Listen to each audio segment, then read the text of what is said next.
What if one small act of kindness spoken in just the right language could change everything?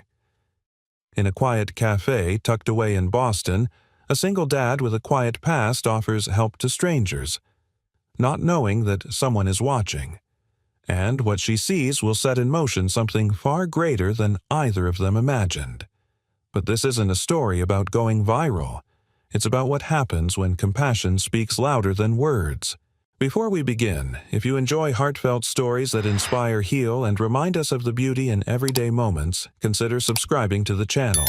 Your support means the world, and it helps more kind souls find these stories too.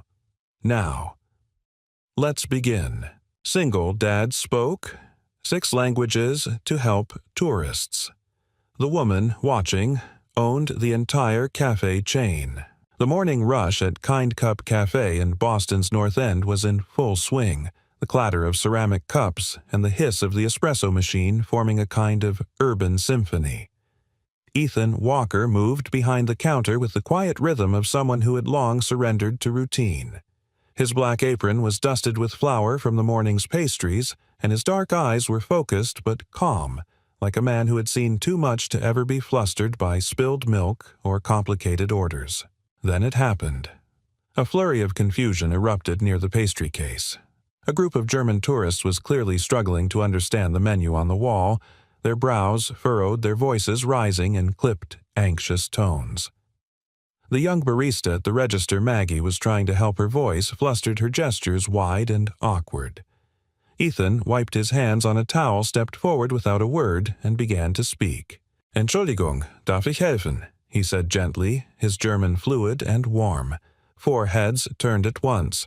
One of the tourists, a woman in her 60s, visibly relaxed. "Oh, danke. Ja, wir verstehen das nicht ganz."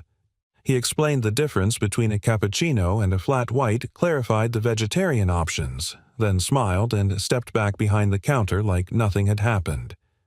Maggie blinked. "You speak German." "Among others," Ethan said quietly, adjusting a tray of croissants. 10 minutes later, a new commotion flared up. A French couple near the back of the cafe was having a mild argument over what appeared to be a missing wallet. The man was red-faced, the woman near tears. Ethan didn't hesitate. "Excusez-moi," he said, stepping up again, this time in smooth Parisian French. "Vous avez peut-être laissé votre portefeuille à la caisse." The woman gasped. "Oui, oh mon Dieu." He led her to the register, and the wallet was there untouched. Ethan smiled softly. "Parfois, les choses les plus importantes reviennent quand on les cherche calmement." Sometimes the most important things come back when we search calmly. As the couple left hand in hand, murmuring their thanks, a silence settled over the cafe. Customers were glancing up from laptops, the staff paused mid-task. Maggie was frozen mouth slightly open. "That was French?" she asked. Ethan only gave a small shrug. "Mostly." Then came the final scene in what felt like an impromptu one-man play. An elderly Italian man stumbled in, pale and confused, clutching his chest. His daughter, barely in her 20s, was frantically trying to help him sit. Ethan dropped everything and rushed to their side, speaking gently in Italian, calming both of them as Maggie dialed 911. By the time the ambulance arrived, Ethan had the man sipping water, breathing steadily. "Grazie mille," the young woman said, teary-eyed. You helped my father." Ethan nodded and smiled. "Tutto ben." As the paramedics wheeled the man away, the cafe was completely still. Even the espresso machine had gone quiet. It was Maggie who finally whispered, "Who are you?" Ethan didn't answer. He went back to the counter, picked up the towel, and continued cleaning the espresso spouts like nothing had happened. But someone else had been watching. From the corner near the window, a woman in a navy trench coat stirred her coffee unnoticed. Her face was calm, but her eyes shimmered with a mix of recognition and something like wonder. She'd arrived alone. No assistant, no laptop, just a quiet presence. But now, as she slowly stood and placed her ceramic cup back on the table, her demeanor sharpened. She slid something beneath the cup before slipping out through the front door. No one noticed her leave. Not Ethan. Not Maggie. Not the other customers. She was gone before anyone even realized she'd been there. It wasn't until later, when Ethan was bussing tables, that he found a small gold-edged business card beneath the empty cup. There was no name on the front. Only a single phrase embossed in fine cursive, "We should talk." On the back, a private phone number. Ethan frowned and slipped the card into his apron pocket, his brows knitting together. The name of the woman, the reason for the message, a mystery. He didn't know he'd just caught the attention of the most important woman he'd ever meet. And he certainly didn't know that by the end of the month his quiet life of espresso shots and silent evenings would be over. Forever. Ethan sat alone on the worn wooden bench outside Kincup Café, the golden business card resting in his hand like it held a weight far greater than paper should. The edges were crisp, the font elegant and deliberate.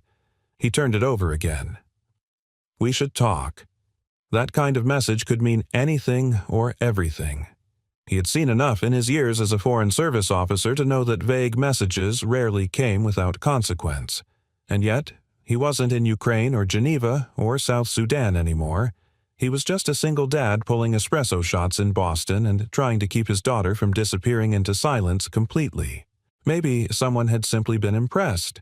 Maybe they thought he could tutor a multilingual kid. Maybe "Hey Maggie's" voice broke through his thoughts. She handed him a to-go cup with a lazy smile. Your usual. On the house. For, saving the day in 6 languages. Ethan took the cup with a nod. Thanks. She squinted. You sure you're not like ex-CIA or something? You keep dropping these surprise talents like breadcrumbs. Ethan allowed himself the hint of a smile. Not CIA. Well, whatever you are, it's nice to have you here, she said, then paused, suddenly serious. You make people feel safe. Not everyone knows how to do that. Ethan looked away, uncomfortable with praise. It's just coffee. No, she said, it's the way you offer it. She left him with that thought, and he watched her disappear back through the cafe door, apron swinging. Later that day, when the mid-afternoon lull settled over the cafe like a warm quilt, Ethan was cleaning the milk steamer when the bell above the door jingled. He didn't need to turn around to know it was her. She had a particular stillness to her steps, a confidence without arrogance. When he did look, she was already seated in the same corner booth, a small smile playing on her lips, a thick wool coat folded beside her. Ethan walked over slowly. You again. I suppose you found my card.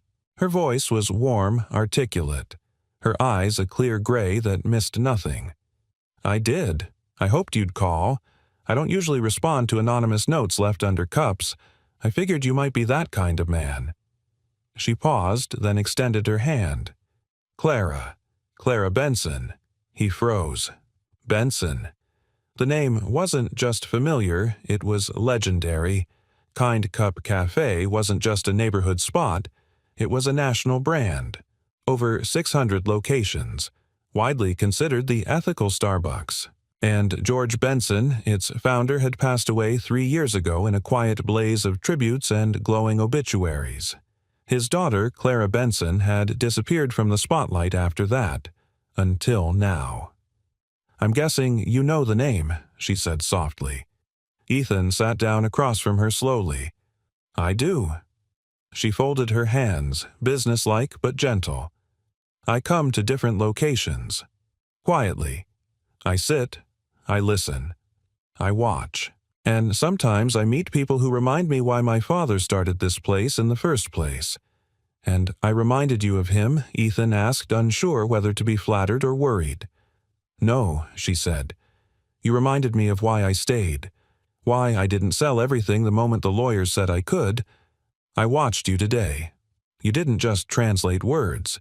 You translated need, fear, frustration, and you answered with calm. That's not something you can train. He met her gaze, and something shifted in his chest, a mix of admiration, wariness, and curiosity. I'm not looking for a promotion, he said, his voice even. I'm not interested in being the face of something. I know, she said. That's exactly why I came. She reached into her coat and pulled out a folded piece of paper.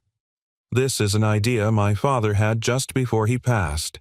He called it Kind Cup Legacy, a model cafe not for profit but for community, a place where people from every background could feel seen, heard, served in their own language.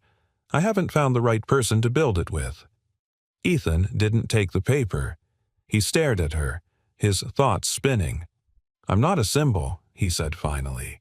"I'm a father trying to keep my daughter from slipping through the cracks. I work part-time so I can pick her up after school. She has a therapist and I have bills. That's the shape of my life right now." Clara nodded. "I'm not asking you to change your life. I'm asking you to let the world see who you already are." There was a long pause. "Come for coffee," she added lightly. "Just coffee. We talk. No cameras, no contracts. If you don't want to hear more, I'll never bring it up again." Ethan exhaled. "Why me?" She looked down for a moment, then back up. "Because the man who speaks 6 languages fluently and uses all of them to make strangers feel human, that's not someone I meet every day." The bell above the door rang again. Ethan's eyes flicked toward the entrance.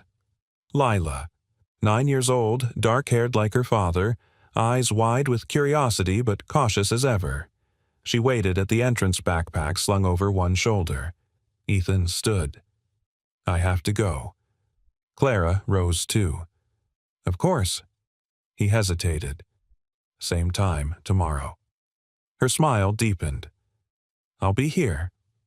He crossed the cafe till Lila ruffled her hair and took her small hand in his. As they walked past Clara, Lila glanced at the woman, then up at her father.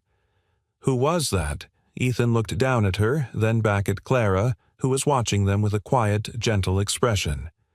"Someone who speaks my language," he said. And for the first time in weeks he realized he might be ready to speak hers too. The school parking lot buzzed with the soft hum of engines and scattered conversations. Parents leaned against their cars, waving at children tumbling out of classrooms with backpacks swinging, laughter spilling over the sidewalk like wind chimes. Ethan stood beneath the golden-leaved maple tree just outside the school gates, hands tucked into his jacket pockets, eyes scanning the clusters of children. He spotted her before she saw him. Leela, his daughter, small and serious, walking with the precise steps of a child who didn't want to be noticed. Her long brown hair fell in a straight curtain to her shoulders, her gaze downcast fingers twisting the strap of her backpack. Ethan's heart tightened. At 9, Lila had become a quiet presence in every room she entered. A kind, observant girl who said little not because she had nothing to say, but because the world had once shouted too loud for her to answer back. When she finally lifted her gaze and saw him, her face lit up, not with a smile, but with the subtle softening only a father could read. She jogged toward him, slowing just before impact, and he caught her in a gentle, one-armed hug. "Hi, Peanut," he said. "Hi, Dad."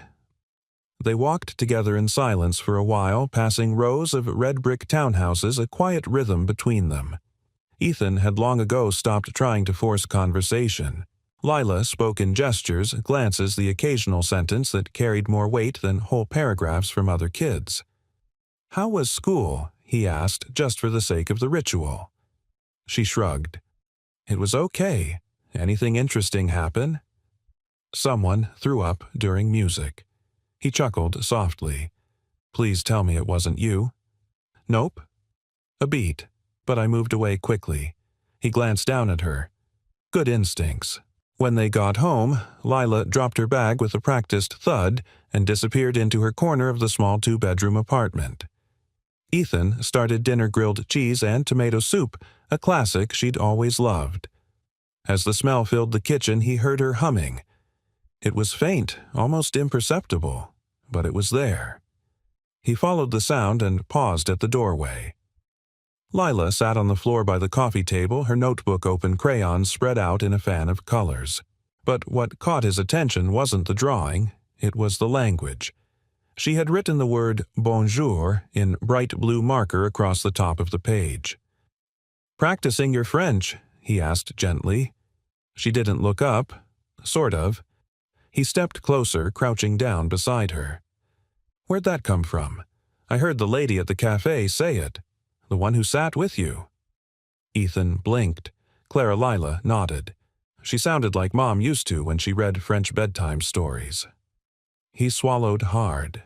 It had been nearly 4 years since Emmeline's accident, but her voice still lived in corners of their home in old books and Lila's memories in Ethan's quietest moments. "She studied in Paris," he said. "That's where I met her." Leila looked up. "Do you miss her voice every day?" She hesitated. "Sometimes I try to remember it, but it's like when you wake up and forget your dream right away." He reached out gently, brushed a strand of hair from her cheek. "That's why we keep the stories. So we remember the sound even when the words fade."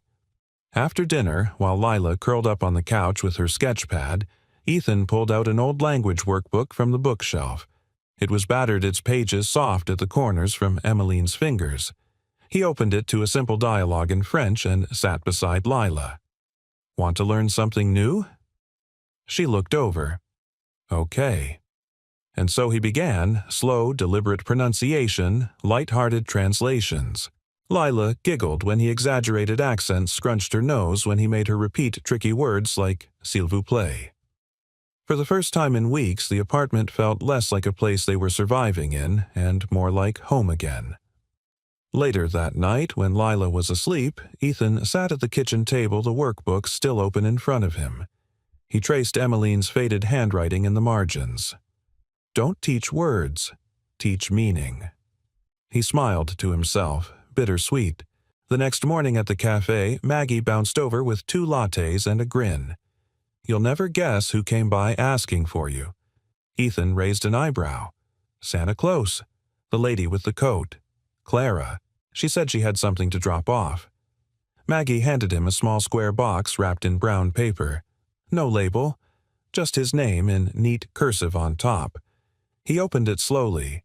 Inside was a single beautiful hardcover book, The Language of Empathy Building, Bridges Through Words. A note was tucked inside. "Ethan, thought you might appreciate this and perhaps share it with your favorite French student. Clara." He stared at the note, then at the book, then at the empty booth where Clara had once sat. She hadn't asked for a meeting, hadn't left a business card. Just a gesture, a small kindness. That night, when he tucked Lila in, she held the new book in her arms like a treasure. "She remembered me," Lila whispered. Ethan nodded. Yes, she did. And deep down, he realized so had he. Not just remembered Clara. He had remembered how it felt to be seen, to be spoken to in the language of the heart. Clara Benson stood alone on the rooftop terrace of her late father's townhouse, a steaming mug of herbal tea cradled in her hands. The Boston skyline stretched before her in a soft, orange haze of sunset, the Charles River shimmering in the distance. It had been 3 years since George Benson, the man the world knew as a coffee mogul, and she had known simply as Dad, passed away in this very house. And yet, every time she came here, Clara half expected to see him emerge from the glass doors with a flannel robe, chuckling about some minor disaster in one of the cafes. He used to say, "Running a business isn't about selling coffee, it's about remembering people's names and getting their order right on the 3rd try." Clara had watched him build Kind Cup from a tiny corner cafe into a nationwide symbol of warmth and community. And when the cancer took him, he left everything Cher's legacy decision-making power in her hands. She'd been a high-powered attorney in New York at the time, thriving in litigation, adored by partners and feared by opposing counsel. But her father's death changed everything. Grief has a way of stripping ambition down to its bones. So she walked away. She turned down a partner track, sold her penthouse, and quietly returned to Boston. Not to lead Kind Cup in headlines or attend board meetings, she left that to a carefully selected CEO. Clara chose a different path. She would travel anonymously through her father's empire. Visit each cafe. Sit in the corners. Watch the people. Listen. And find out if her father's vision had survived success. Until she met Ethan, she hadn't been sure. She could still picture him from that first morning moving through chaos with calm precision, meeting people where they were not just linguistically but emotionally. He didn't perform. He belonged in the moment. There was no branding strategy in that man. No ego, no false humility. Just humanity. She sipped her tea, then reached for the old leather journal she kept in the top drawer of the terrace table. Her father's. The one he wrote ideas in after his diagnosis, scribbling between chemo sessions and hospice visits. She flipped to the bookmarked page and read aloud, softly, Kind Cup Legacy, a model cafe for community integration. Multilingual service. Pay it forward culture. Run by someone who knows what it means to listen first. She traced her finger under that last line. That's what she had seen in Ethan. He didn't interrupt. He didn't assume. He translated not just words, but emotion. The way her father did when he'd talk to customers who had just lost their job or had their first baby or didn't know anyone in the country. Clara closed the journal gently and stood. She'd already told Ethan about her father's idea, but she had intentionally left out how personal it was. She hadn't told him she'd already turned down 3 corporate candidates with pristine resumes. She hadn't told him she was tired of sanitized charity projects meant for PR headlines. She was looking for something real. She wanted to build something with someone who had bled a little too. 2 days later, Clara walked back into the North End Kind Cup just as the morning rush was winding down. Ethan was at the counter wiping down the espresso machine, sleeves rolled to his elbows, focus narrowed to a stubborn stain of dried milk foam. She waited until he noticed her. He looked up with a slight nod. "Clara." "Hi." She smiled. "I hope I didn't interrupt your daily battle with steamed milk." He smirked. "It's a war I never truly win." Maggie waved cheerfully from across the cafe. "Your friend's back." "Ethan?" "She's not Ethan." Started, then gave up. "Would you like to sit?" They took the same booth in the corner, light pooling through the wide window, warming the wood grain between them. Clara set down a file folder thinner than the usual corporate pitch. "I want to show you something. Just pages, no strings." He glanced at it but didn't open it yet. "I read your book," Lila's voice said softly behind him. Both adults turned. Lila stood by the table, backpack still on, cheeks pink from the cold. Clara smiled. "Did you like it?" Lila nodded. "I liked the part where people learn how to say sorry in different languages." Ethan looked at his daughter, surprised. That wasn't something she usually noticed or said out loud. "You know," Clara said gently, "sometimes adults forget that words are more than just sounds. They carry what we mean, even if we don't say it perfectly." Lila thought for a second. "I like French best. It sounds like it's not in a hurry." Ethan swallowed. It was the most he'd heard her say to anyone in months. "She's learning fast," he said, his voice soft with pride. Clara turned back to him. "So are you." He finally opened the folder. Inside were a few simple pages sketches of a cafe layout, community boards in multiple languages, a flow of service that included quiet tables for neurodiverse customers, and optional conversation corners for people who came in alone. At the bottom of the last page, Cafe of Peace, a Kind Cup legacy project. "I'm not asking you to manage a business," Clara said.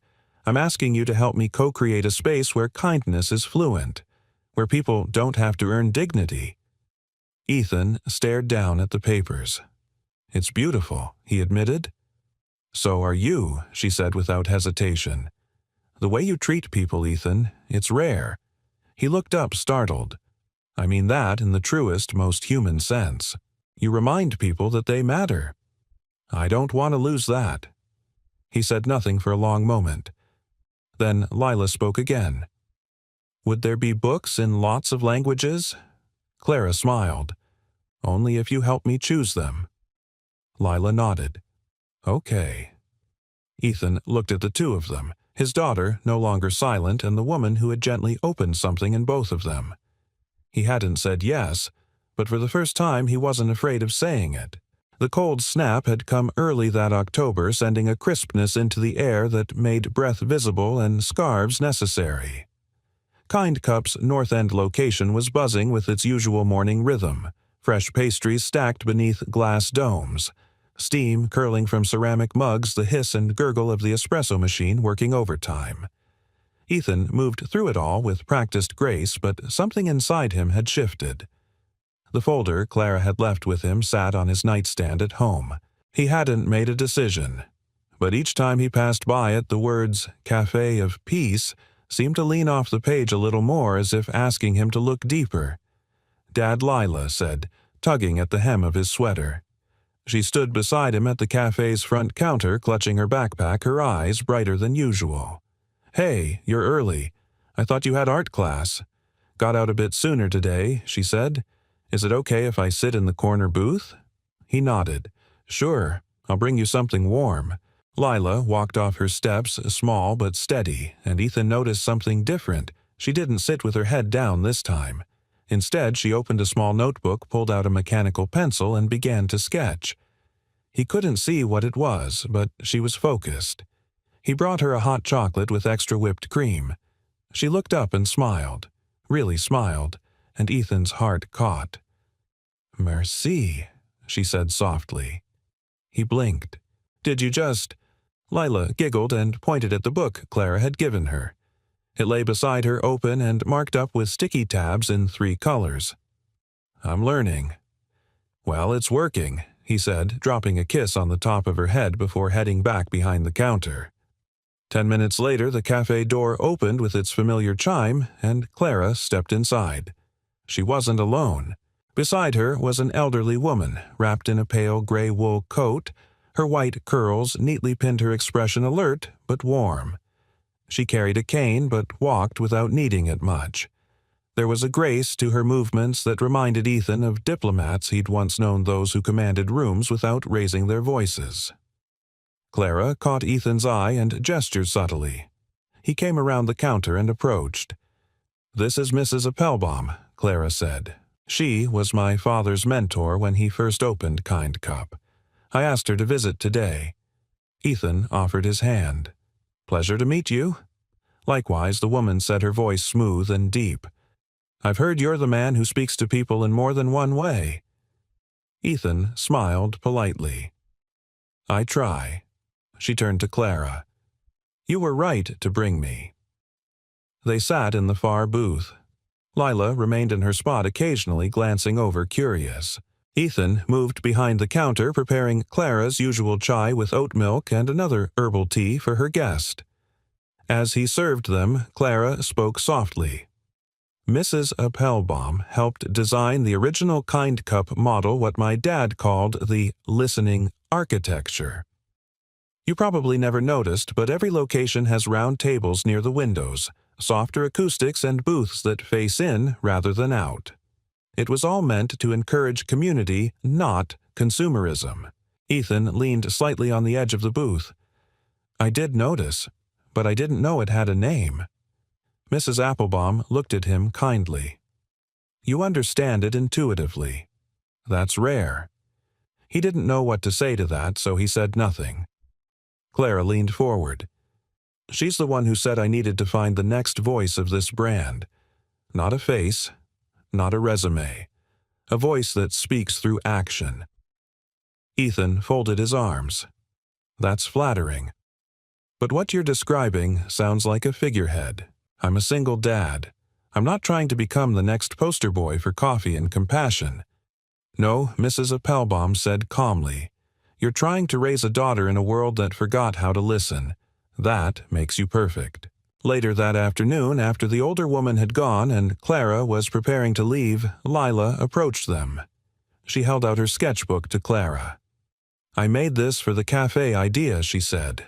"There's a bookshelf in every language, and a quiet room with pillows, and one with windows all around so people can sit in the sun even when they feel sad." Clara's throat tightened as she flipped through the pages. Crayon colors, soft pencil outlines, and big labels in blocky handwriting: Peace Room, Book Nook, Language Wall. "Lila, this is beautiful," Clara whispered. You even included Braille." "I saw it in one of Mom's old books," Lila said. "People don't have to hear to feel welcome." Ethan knelt beside her, placing a hand on her small back. "You remembered that I remember a lot." Lila said, her voice matter-of-fact but full of something deeper. "Even when I don't say it." Clara met Ethan's gaze. "That's exactly what this is about." He nodded slowly. "You're right."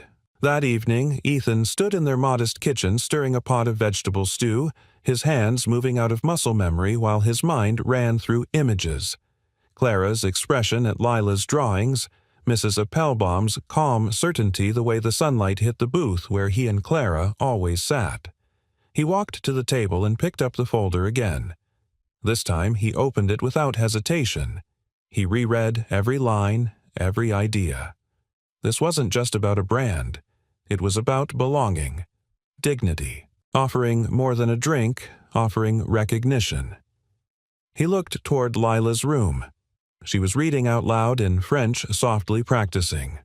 Her voice was unsure but growing steadier with each sentence. That's what healing sounded like. Not a miracle. Just a slow return of voice.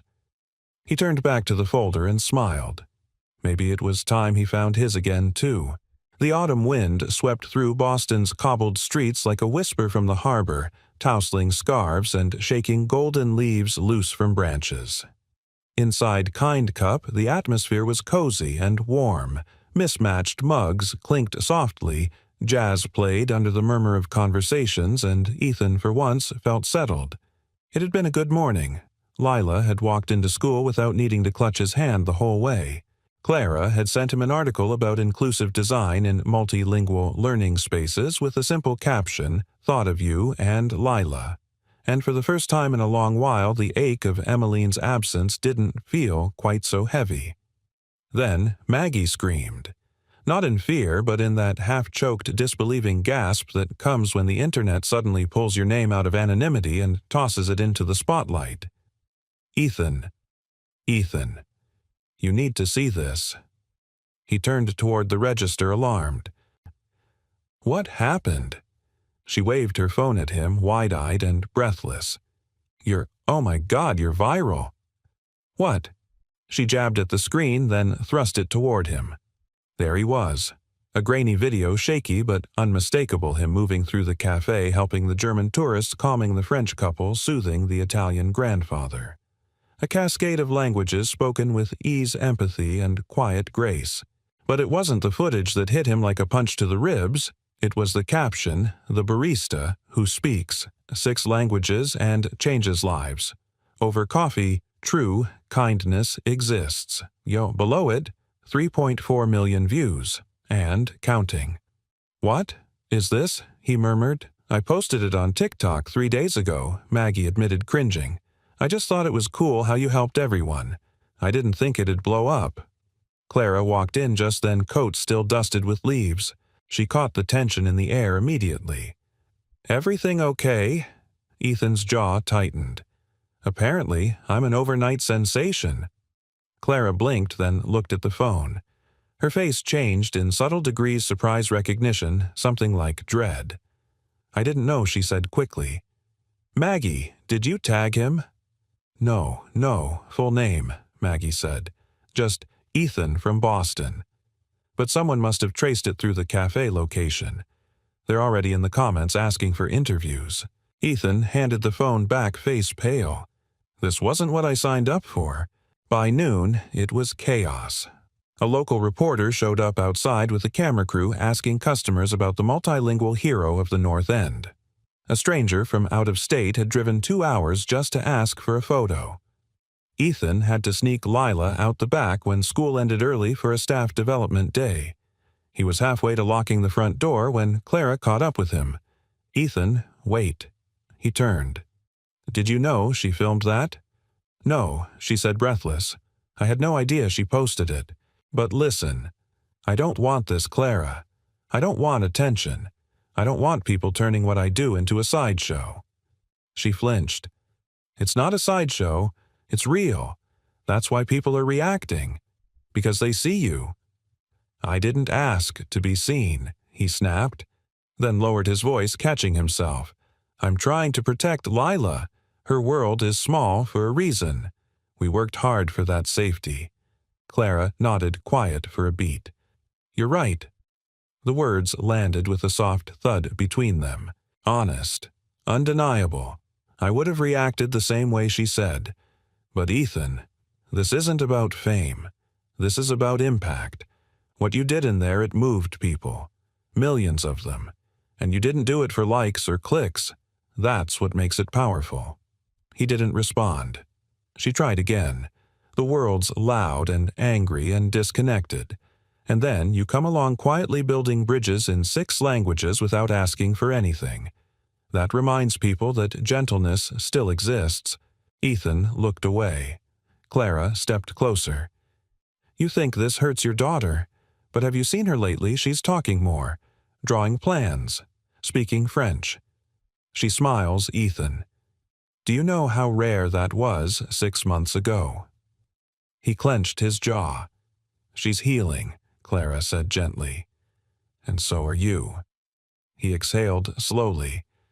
It's just, I feel like I'm losing control. Clara softened. Maybe. Or maybe you're just finally letting go of hiding. That evening, back at home, Ethan sat in the living room with Lila. She was curled up on the couch watching the video on his phone. You look calm, she said, matter-of-factly. He chuckled. That's because I didn't know I was being filmed. She paused the video. You helped those people. I did. She looked at him. Are you mad that other people saw? He hesitated. I was. At first, why he considered. Because sometimes when people look too closely, they stop seeing the real you. Lila nodded thoughtfully. I think, if someone sees the good part, it's okay. Ethan stared at her, amazed at how clearly she'd cut through the noise. He pulled her into a hug, pressing a kiss to her forehead. You're right. Clara saw the good part, Lila whispered. She did. They sat in silence for a while, the warmth of the apartment hugging them back. Outside, the world still buzzed and clicked and judged, but here inside was a different language, one spoken without words, and for the first time, Ethan didn't feel exposed. He felt understood. The leaves outside Kind Cup danced in bursts of gold and red, skittering down the sidewalk like confetti from a celebration no one had planned. But inside the cafe, Ethan felt none of the season's joy. He'd returned to work after 3 days of laying low, 3 days of ignoring media requests, of walking Lila to school with his baseball cap pulled low and his heart even lower. The video had done more than stir up attention. It had cracked open a part of him he thought was long sealed, the part that remembered what it meant to matter. But being seen again came with risks. Someone from the corporate office called this morning. Dean muttered, his eyes not leaving the spreadsheet on the iPad. Wanted to verify that you work here. Ethan raised an eyebrow. Did you tell them I'm real? Dean gave him a gruff look. Told them I wasn't running a simulation, if that's what they meant. Ethan smiled faintly, but it didn't last. Anything else, he asked? Dean hesitated. Said they'd be sending someone down next week. Internal review. Probably a formality, but he looked up. You made waves, Ethan. Some people surf waves. Others try to drown in them. Ethan leaned on the counter, exhaling. I never wanted to be part of a storm.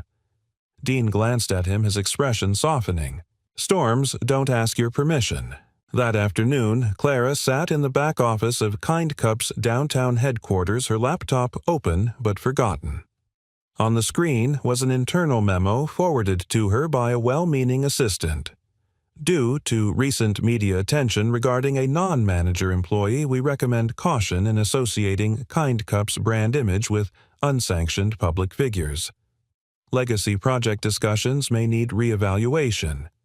She read it twice, then leaned back in her chair, eyes burning. It wasn't the message itself that rattled her. It was the language unsanctioned public figure, as if Ethan were a liability, as if his decency needed a corporate disclaimer. Her phone buzzed. A text from her executive assistant board meeting moved up to Friday. They want a status update on the legacy project. Clara stared at the message. She knew exactly what that meant. The board had always humored her side project, indulging it the way one might indulge a grieving daughter trying to carry her father's torch. But now that the media spotlight had found Ethan, now that people were calling for him to be elevated, some of the suits were getting nervous.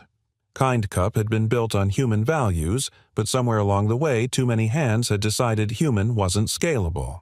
Ethan didn't know about the memo, or the board meeting, but he could feel the shift in Clara. She came into the cafe that evening looking like she'd fought a battle and wasn't sure if she'd won. Her smile was still there, but muted, like the color had been turned down. "Can we walk?" she asked. They walked down the harbor walk where the water lapped quietly against the wooden pilings and ferry horns sounded in the distance. The city shimmered behind them, too bright to feel real. "They're questioning you, aren't they?" Ethan said. Clara didn't pretend. "They're questioning everything. The legacy project, the video, even my judgment. And..." She stopped walking. "I don't care what they think of me, but I care if they try to twist who you are." Ethan looked away. Maybe they're right. Maybe I'm not the guy for this. "No," she said, stepping closer. "They don't get to decide that." "You do." He chuckled without humor. "I'm a part-time barista with a kid and a lot of scars. I didn't come here to change the world." "No," Clara said softly. "But you are changing it. You changed mine, and Lila's, and that woman who cried when you ordered in Italian because it reminded her of her father." He was quiet for a long moment. "I don't want to fail," he said. "You won't. I don't want to drag Lila into something that turns ugly. She's already in it, and she's blooming." Ethan's jaw flexed. "Then what do I do? Stand up in front of a boardroom full of people who see kindness as a marketing risk?" Clara touched his hand. "No. You tell the truth, in your voice, the way you told it to me and Maggie and Lila. That's all you've ever had to do." He looked at her. Really. Looked and saw not just strength but fatigue. She wasn't just fighting for the project. She was fighting for herself, for the right to lead the company her father built with the values they shared. He nodded slowly. "Then let me talk to them." Her eyes widened. "You do that, I will. But not as a spokesman, not as a brand, just as me." Clara reached into her coat pocket and pulled out the first page of her father's journal, the one with the hand-drawn sketch of the Café of Peace. She handed it to him. "You're the reason this page matters again." He folded it carefully like something sacred. Then he reached for her hand. She let him, and for the first time since their worlds had collided, they didn't need to translate anything. The silence between them said it all. The glass walls of the Kind Cup headquarters glinted under the morning sun, reflecting the Boston skyline like a mirror pretending to understand the sky. Ethan stood outside them, adjusting the cuffs of his only blazer, a charcoal gray relic from his diplomatic days that still fit, though it hadn't been worn in years. He hadn't worn it since the funeral. Until today. Inside, Clara was waiting.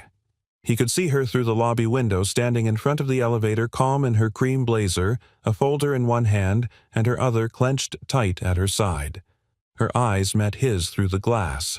She didn't wave. She didn't need to. This wasn't the kind of morning for small gestures. "Ready?" she asked when he stepped inside. He nodded, but truthfully he wasn't sure. The walk through the corridors of Kind Cup HQ was a quiet one. Not because they didn't want to talk, but because some silences were too full to interrupt. Clara's heels clicked gently on the marble floor. Ethan's boots were soundless by comparison, worn soft from years of quiet steps. The conference room loomed ahead like a theater stage. The frosted glass doors bore the engraved words, "Kindness begins with us." He wasn't here to audition. He was here to remind. Inside, a long table stretched toward a windowed wall overlooking the city. 12 seats. 11 filled. Men and women in suits of navy gray and black. Phones, silenced pens ready. Some faces polite, others unreadable. one or two already skeptical. Clara stood to introduce him. "This is Ethan Walker," she said. "You've all seen the video. Some of you have concerns. That's fair. But before you form conclusions, I asked Ethan to share his own story, in his own voice." She stepped back. Ethan stood alone. For a moment, all he could hear was the distant hum of HVAC and the tick of a metal pen cap being flipped open. He took a breath. Then he began. "My name is Ethan Walker. I'm a father, a former Foreign Service officer, and until a few days ago, a quiet barista at Kind Cup North End. You may know me now as the man who speaks 6 languages. But that's not the most important thing I do. Not by a long shot." He paused, making eye contact with no one and everyone. "I speak to people the way I'd want someone to speak to my daughter, gently, clearly, without expectation. That's something I learned not from my time abroad, but from losing my wife." A ripple of attention moved through the room. My daughter Lila was 5 when we lost Emmeline. She stopped talking, wouldn't speak at school, barely whispered at home, and I didn't know how to reach her. So I started small. Gestures, pictures, songs, eventually language. And one day a single word came out of her mouth. "Bonjour." He smiled just enough for it to ache. I remembered then what language is really for. It's not performance, it's permission. To feel safe, to feel seen, to belong. He stepped closer to the table. "I've worked at Kind Cup for over a year. Not because I needed the money, though it helped. I stayed because your cafes offer something rare, a space where people sit down and breathe. That shouldn't be rare, but it is." A woman at the far end of the table shifted forward slightly. Listening now. I didn't ask to go viral. I didn't script kindness. It just happened. Because a woman was scared. A man was lost. A tourist was confused. And I did what anyone should do. I spoke to them in a way they could understand. He reached into his pocket and pulled out a folded page, George Benson's sketch of the Café of Peace. He held it up. This isn't a marketing pitch. It's a return to what made Kind Cup matter in the first place, a space for empathy, language, connection. He looked straight at the CEO, a man named Derek, whose expression had remained frozen for most of the presentation. "I'm not asking for a job title, or to be your brand's next face. I'm asking for a chance to build this space, not for profit, not for performance, but for people, like my daughter, like her classmates, like the woman who cried when I asked how her father was in Italian." The room was still, utterly, completely still. Then someone near the middle of the table, an older woman with silver hair and kind eyes, spoke. "What would you call it?" Ethan smiled, unfolding the paper completely. "Café of Peace." Silence again. Then the room shifted. Not loud, not flashy, but in small, powerful ways. A quiet hum of nods. A clearing of throats. Pens tapping slower. One man leaned forward to ask for a closer look at the sketch. Clara exhaled for the first time in what felt like hours. Outside, as they stepped back into the afternoon sun, Clara turned to him. "I've been waiting to show them that page for 3 years," she said softly. He looked at her. "What stopped you? I hadn't found the person it belonged to yet." Ethan said nothing, but as they walked down the steps together, Lila was waiting at the corner holding a paper in her hand. She ran up to them and handed it to Ethan. It was a child's drawing of a cafe. Colorful awning, flags from different countries, people with different skin tones and smiles holding cups of coffee. Above it, in bold block letters, "Welcome in any language." Clara bent to read it, blinking back something fierce in her eyes. "Is this your logo pitch?" Ethan asked, teasing gently. Lila shrugged. "You can use it if you want." Ethan looked at Clara, then back at his daughter. "I do," he said. And this time he meant it in every way. The grand opening wasn't grand in the traditional sense. There were no red ribbons, no flashing cameras, no celebrity endorsements. But as the soft morning light poured through the floor-to-ceiling windows of the newly opened Café of Peace, Ethan stood at the counter and thought, "This is more beautiful than anything I ever dreamed of." The space had been designed with intentional warmth. No two tables were the same shape, yet each felt perfectly placed. The walls displayed hand-painted welcome signs in more than 40 languages, many written by local students, including Lila. Floor rugs from different cultures softened the hardwood, and near the back, nestled beside a low bookshelf, was the Peace Nook, a reading area where visitors could curl up with multilingual books or just sit in silence. But what truly made the space come alive was its people. Clara moved through the cafe with sleeves rolled and sleeves metaphorically off, helping stock mugs, pausing to greet every guest like an old friend. No one knew she was the co-owner. No one cared. She laughed when someone mistook her for the assistant manager, and when a local journalist asked for a comment, she pointed to Ethan and said, "He's the one you want to hear from." Ethan wasn't sure he wanted to be heard. But when a man from Syria came in confused and anxious, clutching a paper written in Arabic, Ethan stepped forward and translated with gentle ease, helping him find the address he'd been trying to locate for 2 hours. When a teenager shyly asked if they could order in Spanish just to practice, Ethan smiled and replied, "Por supuesto." When a deaf woman approached the counter, Maggie, now trained in basic ASL, signed, "Welcome." "What would you like?" The vision wasn't theory anymore. It was real, and it was working. By mid-morning, the cafe was humming. Ethan took a break outside, leaning against the doorframe as Lila and Clara joined him with warm apple cider in compostable cups. "You did it," Clara said, bumping her shoulder lightly against his. He shook his head. "We did it." Lila sat between them, eyes scanning the crowd inside. That lady by the window, she came alone. But now she's talking to the other man. They were strangers when she sat down. Clara followed her gaze. It's funny, isn't it? All people need is a reason not to stay alone. Ethan sipped his cider, watching the two strangers lean in, laughing quietly over their shared table. He turned to Lila. "You want to give them one of your cards?" She nodded quickly, pulling a small box from her backpack. Inside were little index cards she had designed by hand, each with a greeting in a different language plus one phrase at the bottom. "You are welcome here." She tiptoed back inside and gently placed the card on their table, then returned. "She didn't even look surprised," Lila said, like she already knew. "Maybe she did," Claire replied. "Maybe people recognize welcome when it's real." Ethan looked between them.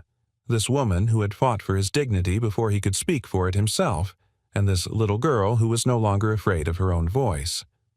"I thought I was building something for others," he said quietly. "But maybe this place was always building me." That afternoon, Clara gathered the staff, mostly local hires, a few refugees and volunteers from a nearby language school, and announced a weekly open mic night called Voices Without Borders. No politics, no religion, just stories, songs, language. "Bring a poem in your first language," she told them. "Or teach us a word your grandmother used to say." Ethan smiled as the staff lit up with ideas, and Maggie whispered to a new barista, "This place isn't a job. It's a chance." Later, as the cafe wound down for the evening and the last of the customers left behind cups with lipstick prints and sugar-stirred memories, Ethan closed the register and turned off the music. Only Clara and Lila remained Clara, organizing tomorrow's pastry list, and Lila sketching her next big idea, a mural of the globe, each continent filled with local greetings in hand lettering. Ethan walked to the window looking out at the city. The same city he'd once tried to disappear into. Now he was woven into it, into the people who came for coffee and stayed for community, into the stories that began with hello and ended with "I see you." Clara joined him at the window. "We still have a long way to go," she said. "We always will," he replied. She looked at him, eyes soft. "But you're not walking it alone anymore." He turned to face her. "Neither are you." Their hands brushed, then clasped. And in that quiet moment, nothing more needed to be said. Because sometimes the greatest peace isn't the absence of noise, it's the presence of understanding. And here, in this little cafe built on kindness and the languages of the heart, understanding had finally found a home. It had been 3 weeks since the Cafe of Peace opened its doors, and though Ethan still arrived every morning before sunrise, the work no longer felt like something he had to brace for. It felt rooted, like he belonged. The cafe had quickly become more than a coffee shop. It was part sanctuary, part community classroom, and part bridge between lives that might never have crossed otherwise. People didn't just come in for drinks, they came in with stories. A former diplomat from Ghana who now taught Twi to volunteers. A teenage girl who brought her grandfather every Thursday to read poetry in Farsi. A retired librarian who had started organizing weekly read-alouds in your mother tongue. And through it all, Ethan moved like the quiet center of a turning world. But something was changing in him. Something deeper than pride or gratitude. It was the feeling that he could love again. And the way Clara looked at him lately, eyes steady presence unforced, told him he wasn't imagining it. One crisp Saturday morning, Ethan arrived early to prepare the cafe for a donor event Clara had organized a soft open for city council members, educators, and community leaders. Clara was already there arranging tables with small vases of flowers and multilingual place cards. "You're early," she said, looking up with a smile. "You're earlier." She shrugged. Couldn't sleep. Kept thinking about how far this place has come. Ethan stepped closer. It's not just the cafe that's grown. She looked at him, eyes searching. "Do you ever wonder," she asked, "what your life would have looked like if you hadn't left the Foreign Service?" "All the time," he admitted. "But lately, I wonder more about what I would have missed." Clara's expression softened. "Like what?" He didn't hesitate. Lila becoming herself again. This cafe. You. She looked down, cheeks warming. "You always speak like you're translating a feeling." "I am," he said quietly. "That's the only language I trust now, the one you don't need to learn to understand." She didn't reply, but reached over and touched his hand. It stayed there, still and certain. Before either could say more, the door opened and Lila walked in, her backpack bouncing slightly and her eyes bright. "Dad," she said, holding up a thick stack of pages. "I finished it." Clara leaned in. "Finished what, my project?" Lila said proudly. "The multilingual kindness map." Ethan raised an eyebrow. "What's that?" Lila spread the pages across a table like a magician revealing her grand finale. Each page was a different neighborhood of Boston. Color-coded dots marked every language spoken by someone Layla had met in the cafe. She'd interviewed customers, friends, staff. On the back of each page, she wrote the same word in each language. "Welcome." Clara's eyes brimmed. "This is extraordinary," she whispered. Lila beamed. "I want to put it on the cafe wall, so everyone knows they're part of something." Ethan looked at his daughter, so open, so brave, and felt his chest ache in the best way. "Where did you get this idea?" he asked. Lila shrugged. "I don't know, I just started listening." Clara knelt beside her. That's where kindness always starts. The donor event buzzed with warmth rather than pressure. Ethan moved between tables, offering coffee and quiet thanks while Clara spoke to the gathered guests with her signature calm passion. Lila's project was displayed on an easel by the front window, and people gathered around it like they would a work of art. A teacher from Dorchester wiped her eyes. "This girl, she understands something we've forgotten." Ethan heard it all, took it in, and tucked it away in the quiet drawer of his heart where moments of grace lived. As the evening wound down and the last few guests lingered with final cups of tea, Ethan pulled Clara aside.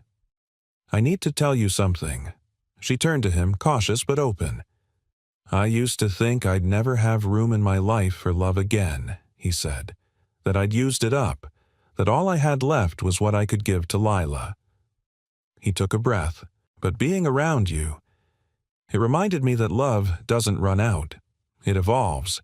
It changes shape. and if we're lucky it finds us when we're not chasing it anymore."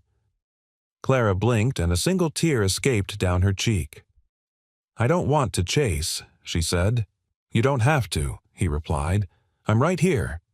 She stepped forward and he caught her, their hands threading together like two languages meeting in the middle. The cafe lights dimmed behind them, casting long shadows across the walls over Lila's project and across the worn wooden floor where so many voices had begun to rise again. They stood in silence for a long time. Not because they didn't have words, but because the moment spoke perfectly for itself. And the only language that mattered was the one they'd always shared, the language of the heart. 6 months later, the Cafe of Peace was no longer just a neighborhood secret, it was a city-wide symbol. The cafe had been featured in local and national news, not for its trendy aesthetics or clever marketing, but for something simpler, rarer, the atmosphere it created. People didn't just come to drink coffee, they came to feel seen. On a mild spring morning, sunlight streamed through the windows, washing the wooden floors in warmth. The cafe was full but not noisy. Conversations ebbed and flowed in Spanish, Mandarin, American Sign Language, Farsi, Swahili, and the universal hum of gentle laughter. There was a toddler babbling in Tagalog at the corner table while her grandmother shared a story in English. A construction worker just off his night shift sat beside a poet translating Neruda into Polish. No one seemed out of place. No one ever did here. In the middle of it all stood Ethan, still in his apron, still making lattes, but now with a subtle peace in his shoulders as though something within him had finally unlocked. He greeted everyone by name, and in their language if he could. Behind the counter a wall had been hand-painted by Lila and a group of local students. It read, "Kindness is the language the deaf can hear and the blind can see." Mark Twain. Beneath it, guests had begun pinning notes, photographs, and translations of the quote in dozens of languages. It had become an unofficial shrine not to fame or success, but to connection. Clara stepped out from the back room carrying a tray of the pastries, her sleeves rolled to her elbows, hair tied in a soft bun. She wasn't the boss here. She was part of the hum, the current that kept the cafe moving. Ethan turned as she passed.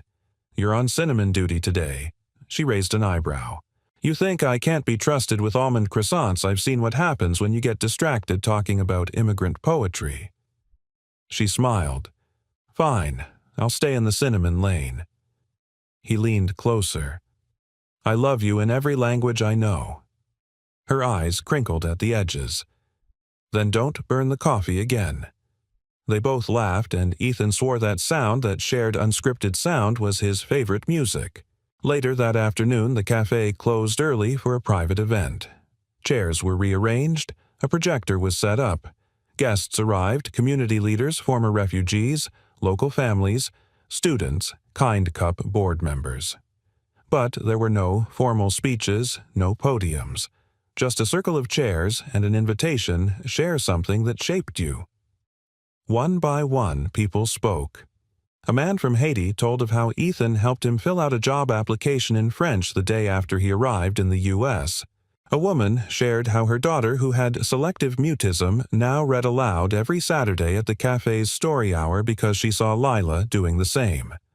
A teenage barista wiped tears as she explained that she used to hate her accent, until Maggie reminded her it meant she spoke more than one world.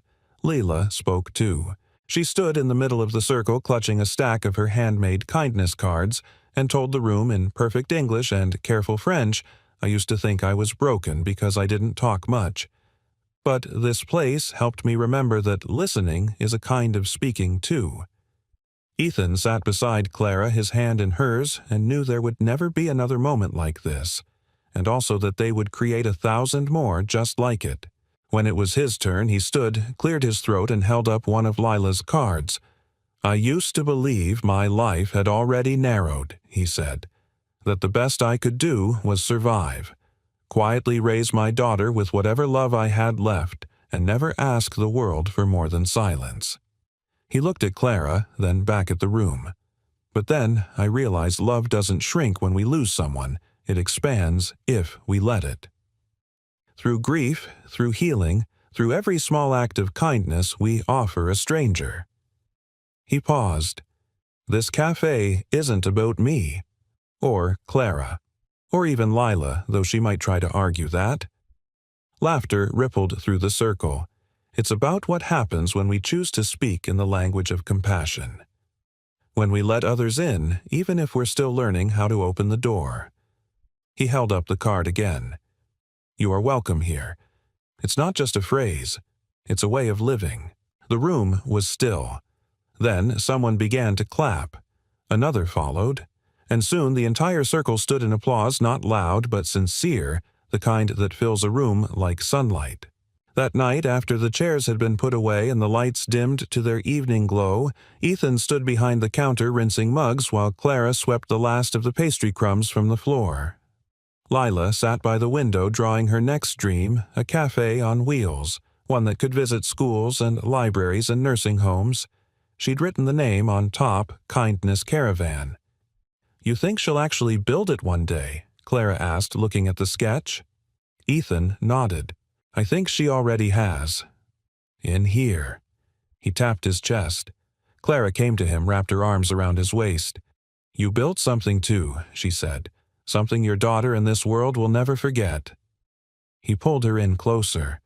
No, he whispered. We did. Outside, the night deepened.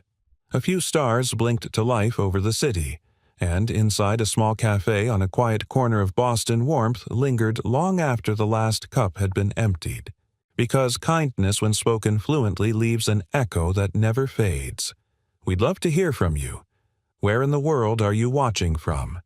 And what part of this story spoke to you the most? If this story touched your heart, don't forget to like, share, and subscribe for more uplifting tales just like this one.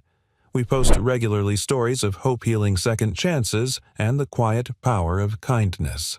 Thank you so much for spending your time with us today. Until next time, take care and keep believing in the good.